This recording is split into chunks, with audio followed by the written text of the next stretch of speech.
Hello divine souls. तो अब मैं आ गई हूँ डीएफ की एनर्जी देखूंगी कि डीएफ इस वक्त किस एनर्जी में है, क्योंकि इसमें 3 स्टेजेज होती है। जो डीएफ अभी अभी वेकन हुई है उनकी स्टेज और होती है, जिनको 3-4 साल हो गए उनकी और होती है, जिनको इससे ज़्यादा टाइम हो गया तो वो हाई वाइब्रेशन में होती है, उनकी अलग होती है।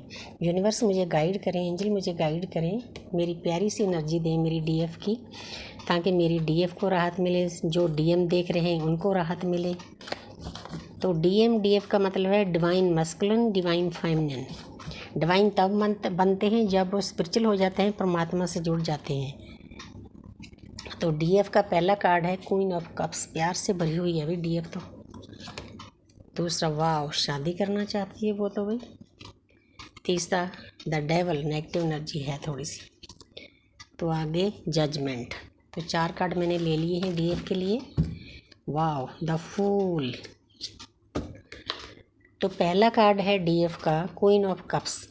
डीएफ अंदर वैसे ही नर्चिंग केयरिंग होती है, वो अंदर से प्यार से भरी हुई है। वो अपने डीएम का जो प्यार है उसको इतना ध्यान से, मतलब उसका डीएम पर इतना ध्यान लगाती है, 24/7 वो उसके बारे में सोचती है। तो डीएम भी हैं लेकिन उनका थॉट चक्र ब्लॉक होता है, वो बताते नहीं, शो नहीं करते, हिडन रखते हैं अपनी भावनाओं को।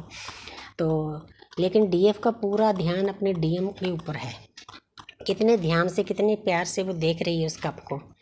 तो आगे है द हर्मिट। वो अपने डीएम के साथ शादी करना चाहती है। 5 नंबर मरकरी का होता है। उसको मालूम हो गया है कि शादी भी ट्रेडिशनल वे में करना चाहती है, जैसे जैसे उनके रीति रिवाज होते हैं। तो ये बहुत मतलब प्यारी एनर्जी है, पहले भी बहुत प्यारी एनर्जी थी। तो लेकिन मैं इतना बताना चाहती हूँ कि सबकी शादी नहीं होती, क्योंकि ऑलरेडी शादीशुदा होते हैं। कोई कार्मिक के साथ होता है, कोई सोलमेट के साथ, कोई डिवोर्स से होता है, किसी के हस्बैंड की डेथ हो गई होती है। अलग अलग हर की स्टोरी अलग होती है, लेकिन हमने दोस्ती का रिश्ता रखकर उस परमपिता परमात्मा से मिलना होता है, ज्ञान की बातें करनी होती है। जिनकी शादी का कॉन्ट्रैक्ट है उनकी शादी ज़रूर होगी। तो आगे है द डेवल। मतलब वो अपने उसको डीएम को बहुत फिजिकली भी मतलब उनको पाना चाहती है, उनको टच करना चाहती है, हग करना चाहती है। तो कुछ थोड़ी सी नेगेटिव एनर्जी भी कई डीएफ के जो नई नई वेकन है उनके आसपास होती है, क्योंकि ये जर्नी इतनी आसान नहीं है। पहले दर्द मिलता है, नेगेटिव एनर्जी को दूर करना होता है, फिर हम पॉजिटिव होते हैं, क्योंकि 3 किस्म की एनर्जी होती है, 3 तरह की डीएफ। तो आगे है द जजमेंट।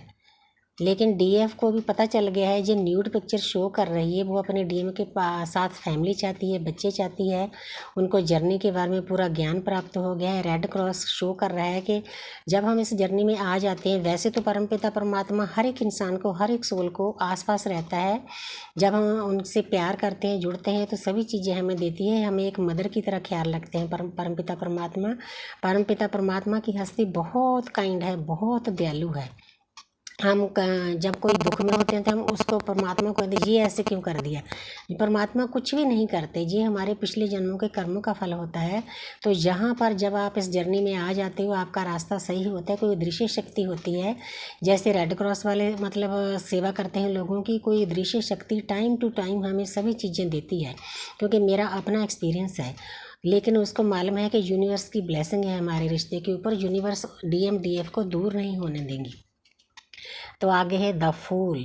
तो बेफिक्र होके वो अपने डीएम के पास आना चाहती है, उसने तैयारी कर ली है, लेकिन थोड़ा सा ध्यान से आगे खाई है। आपको देखना है कि डीएम अवेकन हो चुके हैं या नहीं। डीएफ को तो ज्ञान प्राप्त हो गया देखो पूरा, लेकिन ये कार्ड, इसके 2 मीनिंग होते हैं। जब हमारी आत्मा ऊपर से चलती है अपने घर से, बेफिक्र होकर दुनिया में भोग भोगने आती है। ये जो डॉगी है, जो वफादार है, सबसे वफादार इस डॉगी को समझा जाता है। तो वो उनको रोक रहा है कि आगे खाई है, आप गिर नहीं जाना। इसीलिए जो भी आप काम करते हो ध्यान से करो। अगर आपने अपने डीएम के पास जाना है तो आपने अपने सेल्फ रिस्पेक्ट को नहीं खोना, सेल्फ लव में रहना है, पूरी प्रकृति को अनकंडीशनल लव करना है। ये नहीं कि डीएम के पीछे भागे रहो। तो कुल मिलाकर देखा जाए तो बहुत प्यारी एनर्जी है। Thank you universe, thank you angels.